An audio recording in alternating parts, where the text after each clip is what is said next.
Majority Leader from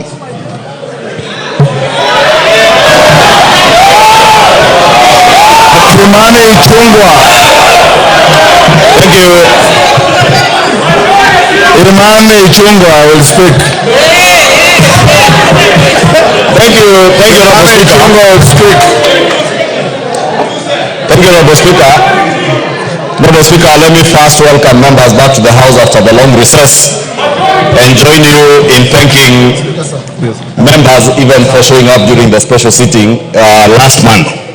Honorable Speaker, I also take cognizance of the issues before you and before the House. Let me start on a light note, Honorable Speaker, by saying to my brother, Honorable Junet, he said that this seat seems to be warm.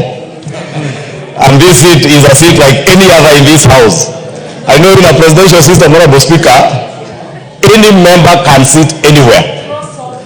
And if the Honorable Junet feels this seat is warmer than his, we must make sure that we warm Junet's seat wherever he sits so that he feels the warmth of the House. Honorable Speaker, the matter before us is a straightforward matter. And I want to agree with many of the things that have been said, including what the Honorable Karoli Omondi has just said, that the import of this court ruling has nothing to do with past decisions of this House over the last 2 years. Because decisions of the House, whether it is legislation, whether it is approvals that we make, are not made by a party. Neither are they made as business or Order, Bensouda. You can't just dash across the floor like that. Order.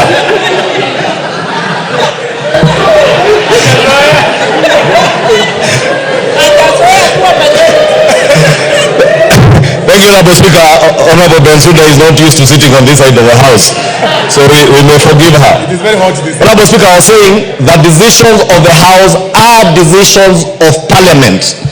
That is why when we move a bill, a government bill, moved by the leader of majority, when it is approved by our House and enacted as well, it becomes an act of Parliament, not an act of the leader of majority or an act of the government of Kenya. It becomes an act of Parliament. And therefore, all previous decisions made by this House have been decisions of the House, and the House subsists as it were on the 9th of August 2022 as it is today, Honorable Speaker, with the unfortunate loss of one or two of our members who we've lost, one through a by-election and one by passing on.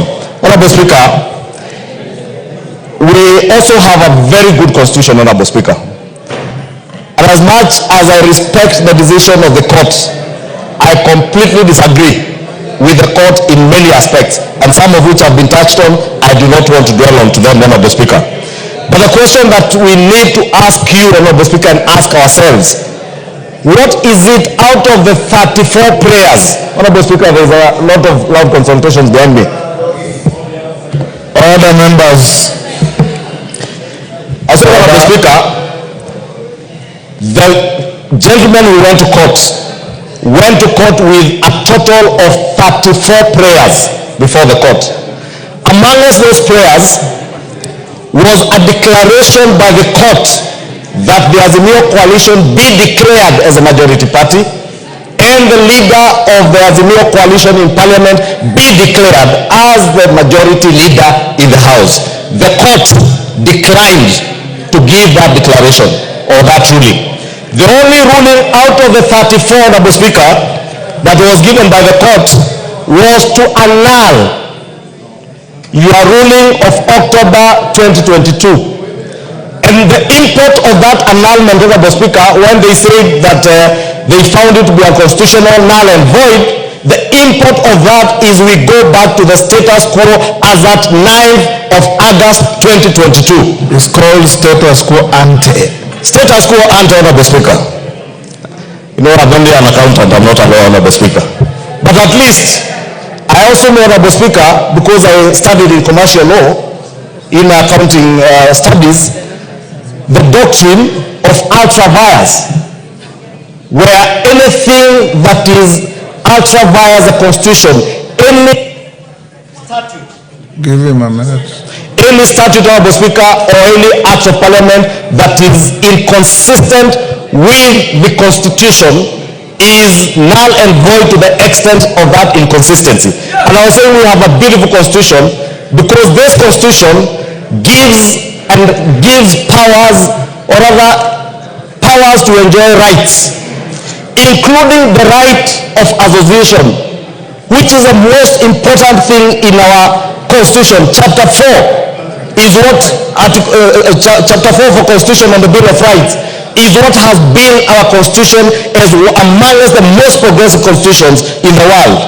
Therefore, the members, the 14 members in question, Honorable Speaker, from UDM, PA, MDDG, MCCP, enjoy certain rights that not an act of parliament can take away from them, including the right to associate.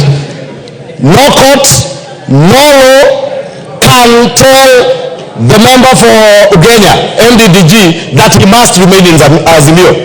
There is no court, no act of parliament, including the Political Parties and the Political Parties Coalition Act that was acrimoniously passed in this house at the tail end of the last parliament, can force the 8 members of UDM to associate with Azimio. That cannot happen, Honorable Speaker, and that is why to a large extent I disagree with the court, because those 14 members enjoy certain inalienable rights to enjoy their rights of association, to associate with the political coalition they desired. And they told us, the Honorable Speaker, letters were tabled, including letters, Honorable Speaker, that I have seen from the Register of Political Parties, ascertaining that MDDG, UDM, PA, Maendeleo Chap have left Azimio. The leader of Jubilee Party in this House, Honorable Speaker, the Honorable Sabina Chege, has today enjoys a position as a whip of an independent parliamentary political party called Jubilee. On that basis, Honorable Speaker, Jubilee then cannot and shall never be counted as part of Azimio. Therefore, Honorable Speaker, we are inviting you to make a decision on the status quo ante.